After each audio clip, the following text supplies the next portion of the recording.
Assalamualaikum warahmatullahi wabarakatuh. Waalaikumsalam warahmatullahi Warahmatullahi wabarakatuh. wabarakatuh. Kami dari kelompok 1 ingin membahas tentang jurnal yang dibuat oleh Rahmat Slamet Riyadi dari PT Telekomunikasi Indonesia tentang strategi pengembangan UKM digital dalam menghadapi era pasar besar, bebas. Saya akan menyampaikan tentang pendahuluan dari jurnal ini, yaitu pendahuluannya, pelaku bisnis di Indonesia semakin menyadari kekuatan internet dan perangkat digital dalam peningkatan kinerja usaha. Situs media sosial dan aplikasi mobile messenger merupakan media yang sangat penting bagi pelaku UKM dalam berinteraksi dengan konsumen. Sebanyak 38% pemilik dalam manajer bisnis menyatakan bahwa situs merupakan hal yang sangat penting bagi mereka untuk berinteraksi dengan konsumennya. Sedangkan 32% dan 23% memilih media sosial dan aplikasi mobile messenger dalam berinteraksi dengan konsumen. Lebih lanjut, Dr. menyampaikan hasil risetnya terhadap 437 UKM yang tersebar di Kota Medan, Jakarta, Bandung, Semarang, Surabaya, dan Makassar yang menunjukkan beberapa keuntungan penggunaan teknologi digital bagi UKM di Indonesia, di mana diantaranya adalah kenaikan pendapatan hingga 80%, 1,5 kali lebih mungkin untuk meningkatkan kesempatan kerja, 17 kali lebih mungkin untuk menjadi lebih inovatif, dan UKM lebih kompetitif. Kemudian pengertian dari strategi. Strategi adalah alat untuk mencapai tujuan. Kategori UMKM di Indonesia. Para UKM di Indonesia tingkat keterlibatan secara digital dapat dikategorikan menjadi 4 kategori, di mana offline, yaitu di offline, online, online menengah, dan online lanjutan. Untuk selanjutnya dilanjutkan oleh Bang Yusuf. Ya, saya melanjutkan dari Bang Ujang. Analisis SWOT UMKM dari data di atas. 1. Opportunis. Pertumbuhan pengguna internet, mobile user, dan pengguna sosial media mendorong pergeseran perilaku belanja konsumen digital Indonesia menuju online shopping dan mendorong pertumbuhan e-commerce di Indonesia. Dan yang kedua, threats. Keamanan bertransaksi merupakan salah satu hal yang menjadi pertimbangan utama bagi konsumen digital Indonesia saat melakukan online shopping. Yang ketiga, strengths. Setelah banyak layanan e-commerce untuk UMKM antara lain, lazada.co.id, bukalapak.com, di mana beberapa e-commerce ini telah dilengkapi dengan layanan payment solution sehingga memudahkan UKM dalam melakukan transaksi. Yang keempat, Wakeness. Program pelatihan dan pendampingan UKM belum berjalan secara baik, meski telah disusun kurikulum pelatihan bagi UKM.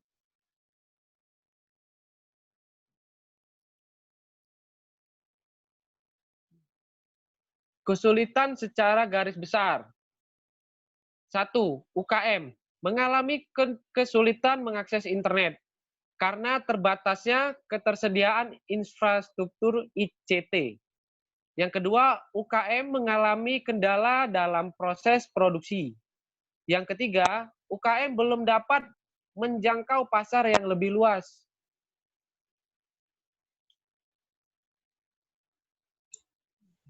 Oke, untuk selanjutnya saya akan melanjutkan dari materi Bang Ucup dari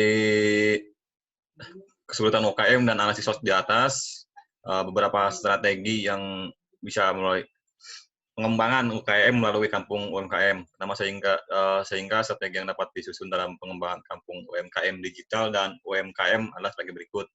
Untuk strategi jangka pendek atau dalam kurun waktu kurang dari 6 bulan, pemerintah atau enggak lembaga masyarakat atau enggak pemerintah daerah bisa menyediakan infrastruktur berupa pemasangan atau penambahan akses poin Wi-Fi ID atau enggak fiber optik dan lain-lain.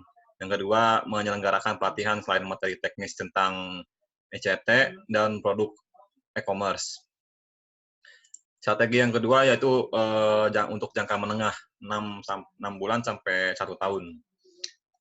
Baiknya harus mendorong penggunaan e-commerce antara lain dengan menyediakan layanan managed service operation e-commerce bagi UMKM yang tidak mampu mengelola bisnis online sendiri. Jadi mungkin bisa setiap daerah atau enggak setiap desa, pemerintah desa atau pemerintah daerah bisa membuat satu badan yang bisa membantu mengelola bisnis UMKM itu sendiri. Yang kedua, dari B, melakukan pendampingan oleh tenaga wira IT untuk memastikan UMKM dalam keadaan bisnisnya e-commerce-nya tetap baik gitu. Jadi ada selain tadi membangun wadah atau badan untuk memanage operasional e-commerce yang UKM-nya, dan yang kedua mungkin juga melakukan pendampingan. Terus untuk strategi yang ketiga, strategi jangka panjang di atas 1 tahun. Pertama, meningkatkan akses market luar negeri. Terus yang kedua, B, menyediakan bantuan modal kerja dengan mempercepat implementasi smart funding dan melakukan pembinaan kepada para UMKM. Jadi setelah kita bangun infrastruktur itu sendiri dalam waktu 6 bulan, terus kita bangun atau enggak membantu manage operasional UKM itu sendiri. Yang ketiga, pemerintah juga harus bisa meningkatkan akses market luar negeri. Jadi pasar bagaimana UKM itu bisa pemerintah membuka akses pasar untuk luar negeri. Nah, untuk strategi pengembangan UKM dengan tingkat keterlibatan secara digital, selain di atas tadi strategi 3 di atas, ada juga tingkat keterlibatannya secara digital, antara lain bisnis offline, memberikan edukasi dan menyediakan connectivity. Jadi setelah tadi kita ada penggolongan UMKM, ada yang offline, online, dan online menengah, dan online lanjutan. Nah, dari situ kita bisa bikin strategi untuk UKM yang masih di level ibaratnya dalam keterlibatan dalam penggunaan teknologi digital, yaitu offline, bisa diberikan edukasi. Terus untuk yang bisnis online dasar, tadi yang baru ibaratnya UKM yang sudah masuk ke online, mungkin kita bisa memberikan edukasi dan pendampingan tentang online marketing dan e-commerce. Terus yang C, bisnis online menengah menyediakan broadband akses internet dan konten seperti fiber optik dan juga konten yang sudah lebih di atas dari layanan dasar online tersebut. Terus yang ke D, bisnis online lanjutan menyediakan broadband akses internet dengan service level garansi dan konten dan analitik. Mungkin setelah kita menyediakan broadband akses atau internet yang cukup baik, kita juga mungkin pemerintah atau lembaga lain bisa menyediakan analisis data yang dibutuhkan pasar atau yang dibutuhkan UMKM. Untuk selanjutnya dari kita UMKM yang go online yang akan kita bahas itu adalah warung botol yang akan dijelaskan oleh Saudara Fajar. Silakan Saudara Fajar. Terima kasih Bang Agus. Itu gambarnya lagi di planet mana tuh? Nah, jadi tadi dari teman-teman semuanya udah dijelaskan ya, dari Bang Ujang, dari Bang Ucup, dan Bang Agus bagaimana UMKM itu tersendiri. Nah, di sini mungkin saya ingin menekankan terlebih dahulu ya terkait UMKM itu sendiri. UKM. Nah, UKM itu kan dibagi berdasarkan 3 ya. Ada usaha kecil, usaha mikro, usaha kecil, dan usaha menengah. Benar Bang Agus, Bang Ucup, Bang Ujang? Benar. Betul. Nah, kalau misalkan di usaha mikro itu kan ada yang tahu nggak itu? Yang tadi kita bahas omsetnya itu sampai berapa? Sampai ada yang 50 miliar yang menengah itu sampai. Oh iya. Yang paling kecil Yang usaha mikro itu juta ya? 300, betul, 300 juta. Kalau usaha kecil itu masuknya omset 300 sampai 2,5 miliar per tahun. Dan usaha menengah itu di angka 2, miliar dan 50 miliar. Nah, itu perbedaan terkait UKM, usaha kecil, mikro, dan menengah. Mikro dulu, sorry. Bener ya, mikro, kecil, menengah. Jadi grogi saya. Diliatin Bang Agus. Nah, ya Bang Agus emang bikin orang grogi. Lagi Bang Ujang. Nah, tadi setelah kita bahas ya terkait UKM, bagaimana kendala-kendalanya, ada beberapa masalah infrastruktur, bagaimana dengan edukasi kepada UKM-nya. Apalagi kalau misalkan kita lihat UKM di Indonesia sendiri ini peluangnya cukup besar, mampu menggerakkan ekonominya Indonesia itu ya cukup effortnya itu bisa dirasakan lah. Nah, sekarang kita bahas terkait UKM yang go online. Di sini kita ambil warung botol itu sendiri. Nah, sebenarnya warung botol itu sendiri apa sih? Ada indikasi warung dan ada indikasi botol itu sendiri. Nah, warung botol ini kita ketahui ini semacam industri retail modern, tapi dia yang menjual kemasan botol plastik.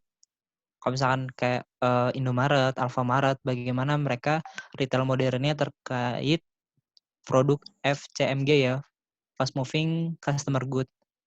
Nah, bagaimana kalau misalkan Miniso atau Naiso itu kan merupakan retail modern yang menyediakan perabot atau peralatan-peralatan rumah tangga. Nah, di sini warung botol ini mengambil market kategorinya tersendiri, yaitu kemasan botol plastik.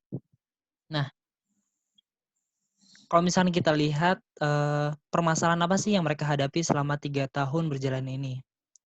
Di sini kita mendapatkan ada 4 poin utama. Pertama, bagaimana politik legal ya. Politik legal itu sendiri yang dimaksud adalah terkait dengan waktu di tahun 2017 itu dikenakan perencanaannya bea cukai terhadap setiap produknya. Dikenakan PPN istilahnya seperti itu. Warung botol sendiri ini dia udah beroperasi dari tahun 2012 sebenarnya dan bertransformasi menjadi badan legalitas perseroan terbatas itu pada tahun 2017. Nah, yang menjadi kendala pada saat itu adalah politik legal ditambah lagi dengan dorongan dari lingkungan-lingkungan. Apalagi kalau misalnya kita lihat ya, plastik sendiri ini kan banyak yang orang terkesan negatif lah. Terkesan bagaimana plastik itu tuh kayak sampah dan segala macam. Nah, yang kedua adalah administrasi perusahaannya. Di mana mulai dari tahun 2012 sampai tahun 2013 itu merupakan tahun-tahun dapur itu supaya bisa dulu. Bagaimana? Bisa diulangi Bang Fajar? Kurang jelas suaranya, maaf. Iya, sorry. Jadi jelas Bang? Sudah. Jelas. Oke, di tahun 2012 sampai 2017 itu bagaimana warung botol berusaha untuk menstabilkan omset atau keuangan. Nah, pada tahun 2017-nya barulah masuk kepada perseroan terbatas. Nah, disitulah memiliki kendala terkait administrasi perusahaan. Bagaimana dulu kita bicaranya untuk mendapatkan omset, ya gimana caranya, gimana prosedur, yang penting itu ada pemasukan, ada keuntungan. Nah, waktu saat menjadi perseroan terbatas, di situ ada sedikit kendala terkait administrasi perusahaan yang dulunya kita belum pernah memetakan alur flow-nya seperti apa, flow chart-nya seperti apa, bisnis prosesnya seperti apa. Maka disitulah titik UKM menemukan adanya kesulitan di situ administrasi perusahaannya. Nah, yang ketiga adalah corporate mindset. Nah, apa sih yang dimaksud corporate mindset itu sendiri? Jadi corporate mindset ini sebenarnya kayak struktur organisasi, simpelnya ya, struktur organisasi bagaimana dalam satu perusahaan ini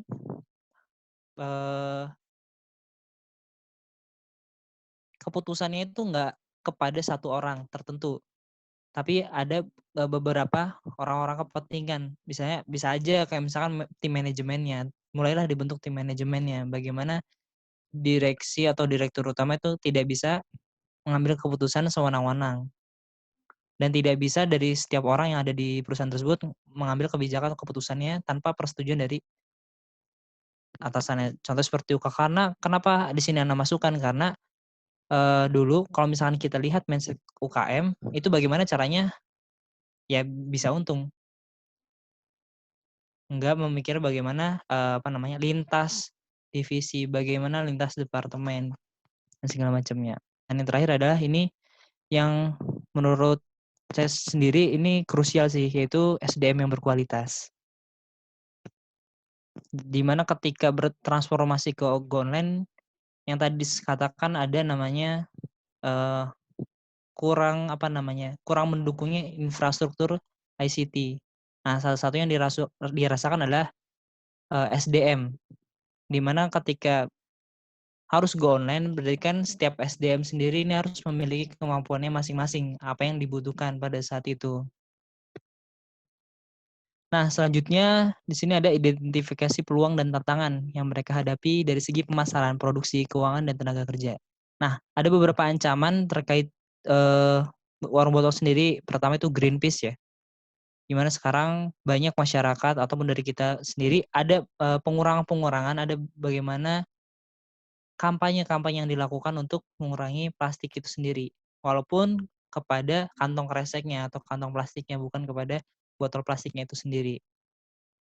Nah, itu merupakan sebuah ancaman. Kenapa bisa seperti itu? Karena lambat laun pun akan larinya kepada botol plastik, begitu. Nah, kedua adalah faktor lingkungan. Faktor lingkungan tadi hampir sama. Bagaimana ketika ada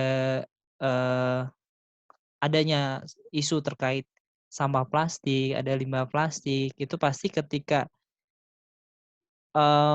melihat warung botol akan berstigma negatif seperti itu.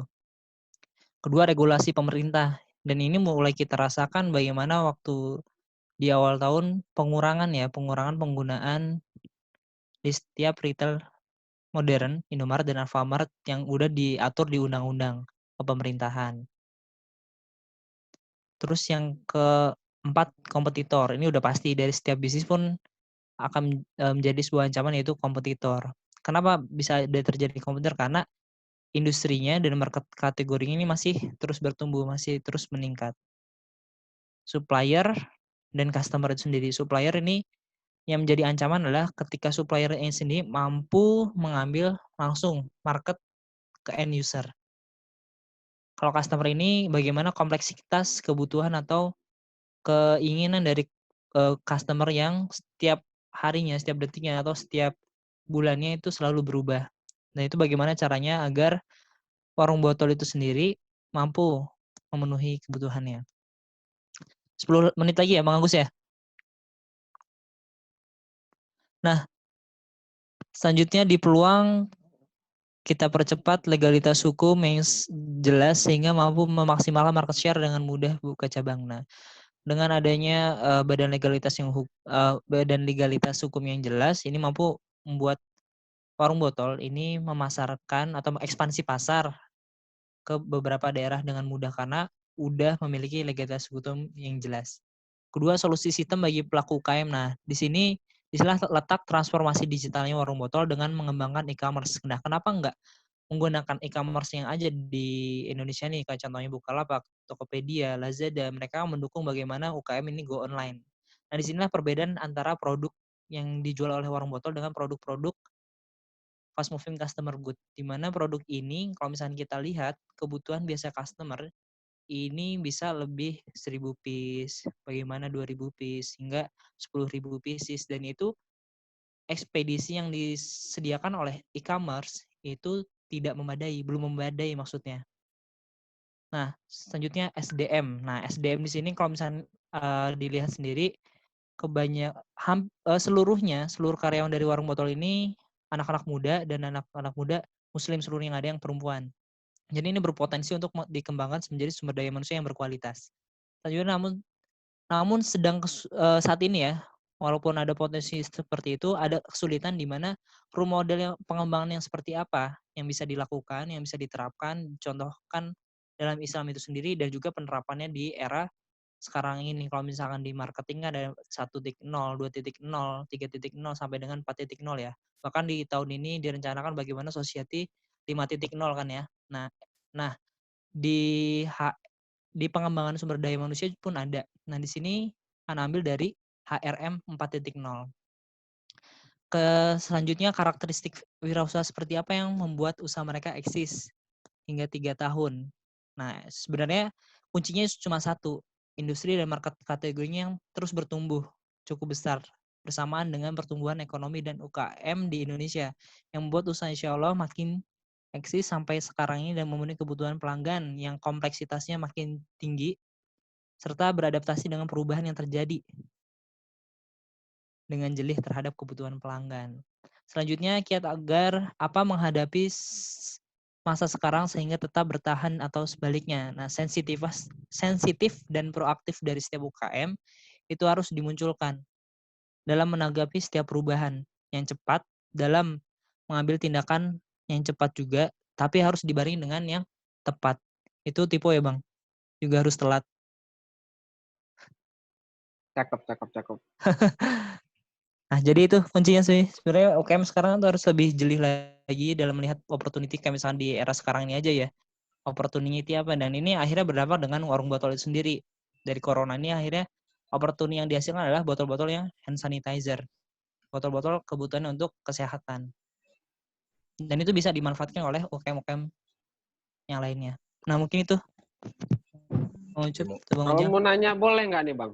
Oh, nggak boleh. Terima kasih. Oh nggak boleh. Apa tuh, Bang? Gimana? Berarti warung botol itu jual botolnya aja gitu Bang ya? Iya, Apakah betul. nanti ada botol ada isinya juga gitu Bang? Oh, nggak ada. Nggak ada. Oh ada. Jadi kita sesuai Segala dengan kebutuhan. Jadi botol itu berbeda-beda bentuknya gitu. Apa emang cuma satu bentuk? Betul. Banyak, bentuknya banyak. Tapi sesuai dengan kebutuhan masyarakat. Misalkan botol-botol madu itu ada dikhususkan bagaimana ketebalannya itu harus berapa mili, berapa senti, berapa gram beratnya. Nah, kayak gitu. Karena sesuai produknya itu berbeda karakteristiknya. Bagaimana kalau misalkan susu kambing ya. Biasa banyak orang susu kambing itu nggak bisa digunakan botol yang dengan ketebalannya itu tipis. Karena susu kambing itu akan menguap. Oh iya, benar. Nah, kayak gitu. Kayak botol tetes juga ada kayak gitu, Bang. Kok di sini gue kayak jadi promosi gitu ya? Iya, bagus Bang, nggak apa-apa. Kan kita kan kuliah di manajemen pemasaran, Bang. Nah, betul. Oke. Bu Ninil. Ini. Oh Bu Ninil iya, lihat ini kan? paham. Berarti kalau saya mau pesan botol, bentuknya dari saya bisa Bang bikinin gitu Bang. Oh, itu bisa. Bisa, tapi kalau untuk tebelnya emang udah standar dari warung botol sendiri Bang. Iya, tebalnya, terus ada prosedur juga yang harus dilakuin. Banyak sih juga yang mesen custom kayak gitu. Iya. Tapi harga ecer sama harga grosir beda Bang ya? Oh, beda dong. Wah, cakep. Benar, beda. Iya. Jadi, mantap. kita mau bisnis apa nih? Bisnis ganti ini Bang, oli bekas motor Bang. Boleh tuh dijadiin nama. Kan orang biasanya kan orang jualnya kan pakai drum gede gitu Bang, langsung diangkut. Nah, gue maunya itu oli bekas yang punya motor itu dimasukin ke botol lagi, tapi ngejualnya, tapi belum tahu sih gue manfaatnya apa, terus untuk kegunaannya apa aja, itu lagi gue cari sih. Jadi kita jualnya per liter, jangan jualnya per drum gede gitu Bang. Mungkin ada cuan lebih dari itu gitu kan. Mungkin.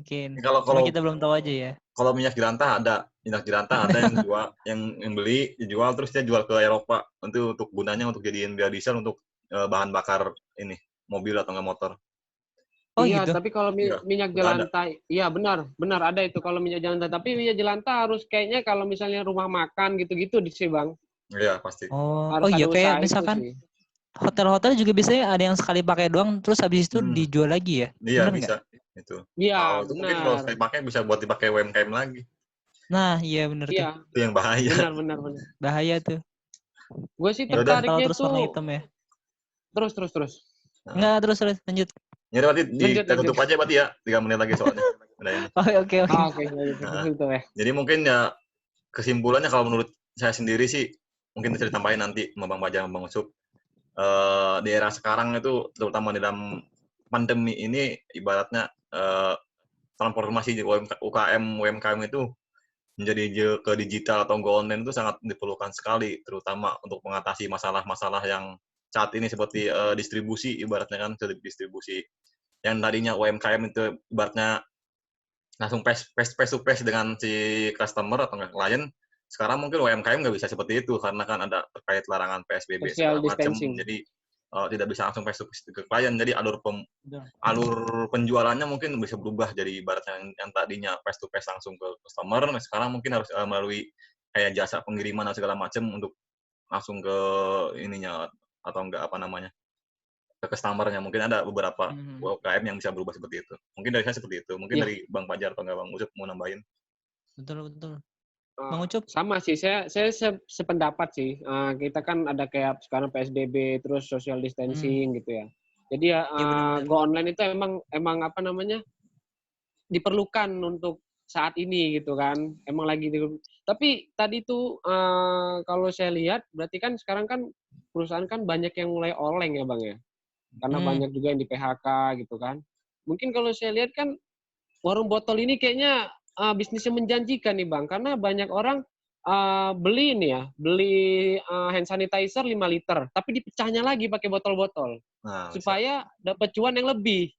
Nah, Banyak Bang kayak dari gitu, Bang. kita tadi warung botol tadi kan, nah kembali lagi ke warung botol, jadi dia beli botol-botol yang cuma 100 mili untuk mecah hand sanitizer yang 5 liter itu. Tadinya dia beli cuma 200.000, dipecah jadi 50 botol, dia dapat 500.000, untungnya lebih gede, 2 kali lipat dari, bener ya? Benar. Kayak banyak juga UMKM yang dia biasa produksi makanan gara-gara corona ini akhirnya dia beralih produksi ke hand sanitizer. Nah, di sini Iya, benar. jadi UMKM. Benar. Pas, berarti kita milih tema warung botol pas. Mang Ujang mungkin ada yang menambahin Mang Ujang? Mang Ujang? Sudah cukup, Bang. Oh, sudah cukup. Baik, kalau sudah cukup karena waktunya juga Ambilin cukup dong juga, videonya. kita tutup untuk tugas kali ini, oke? Oke. Sekian dari kelompok 1 untuk memenuhi tugas Go Online UKM. Atas perhatiannya kami ucapkan terima kasih. Assalamualaikum warahmatullahi wabarakatuh. Waalaikumsalam warahmatullahi wabarakatuh. warahmatullahi wabarakatuh. Semangat. Semangat. Larangan mudik ya? Iya, larangan mudik. Nggak bisa mudik, Bang. Pusing. Online mudiknya. Pelabuhan udah ditutup.